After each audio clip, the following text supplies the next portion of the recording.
the border, a line separating two political or geographical areas, especially countries.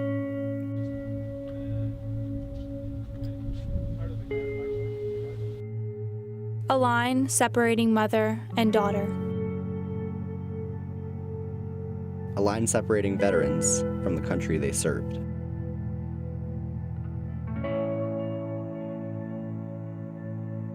A line that yields a disturbing plethora of political attention. A line that to some means so much more than the tangible wall itself.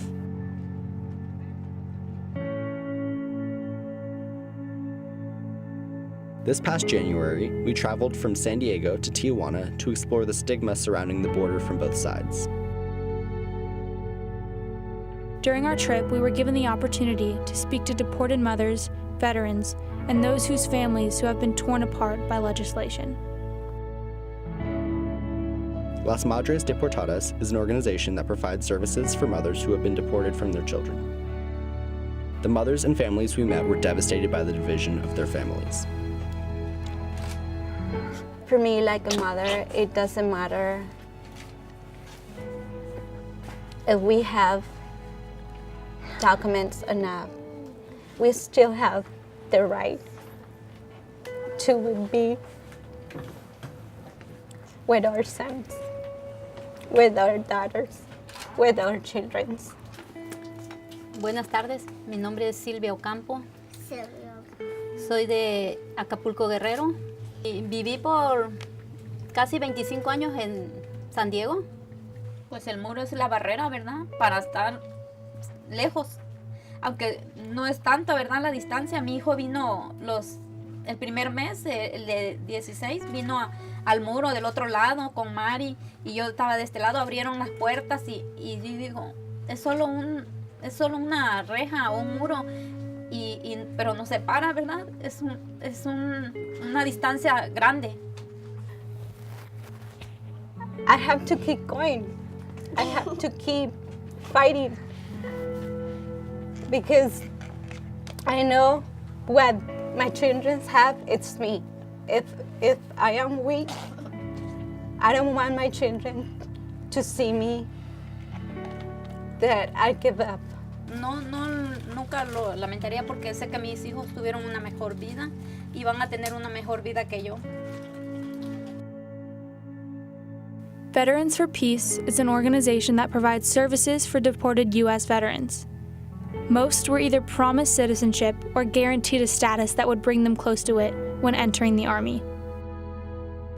My name is Ruben Robles, and I'm from I would say I'm from the USA, but I was born in Florencia, Zacatecas, Mexico.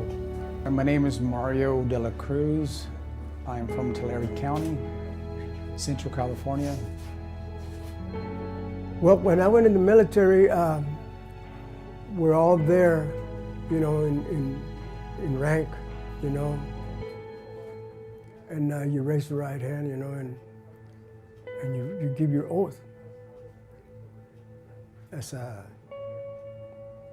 soldier, you know, and they tell you there, when you give your oath, you become a United States citizen, you know, and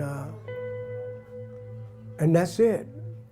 And I never crossed my mind, I would never thought that I would be in this type of predicament. Never thought that I was going to get deported. I was told I wasn't going to get deported because I'm military. I told him, you know what, I'm honorably discharged from the United States Army. I said, does that help me in any way? The guy didn't say anything. I don't know if the guy even believed me. It's like somebody coming up to you and telling you, guess what, you're going to the moon in a couple of weeks.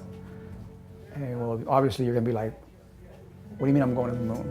You know, I don't know nothing about the moon. About 12 o'clock at night, they put me out in the gate. And I says, wait a minute. I says, where am I going? That's your problem. I said, I don't even have no money. I don't know nobody here. I've never been to Mexico. Boy, you got a lot of problems, they were telling me. You know, I said, well, you know, says, here I am at 12 o'clock at night. Do you know where I was? what to do. Didn't have nothing. Biggest shock was being away from your family and knowing that you were not going to be able to see them anymore.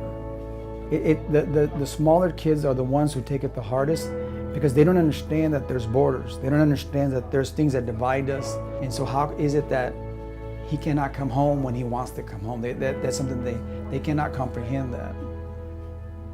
You go through some rough times, but you got to believe that something good is going to end up happening.